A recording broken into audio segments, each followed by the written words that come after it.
高雄焚化厂因为长期协助咱处理塑胶废弃物，不过去年9月开始，因家己的处理未完，拒绝收处，除了造成处理费用起价，对每吨7000块到2万块，也无厂商愿意处理。加上城西焚化炉老旧，每一工对900吨处理量到只剩600吨，贸议员魏环伫总日巡烦恼台南的粪扫危机，询问到底目前处理状况如何？从去年9月到现在，很多厂商一直陈情，废弃物被环保局强制减量来做处理啦，废弃物没有地方可以去。那些本来应该要到我们冈山仁武焚化炉代为焚烧的这些废弃物，现在在哪里？有掌握吗？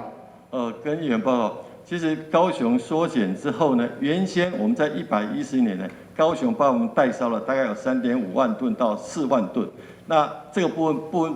不包含这些民间业者，他帮忙民间业者的数量呢，恐怕还大于这个部分。那所以因为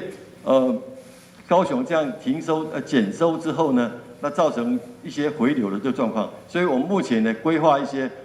用打包暂置的方式呢，将这些事业废弃物能够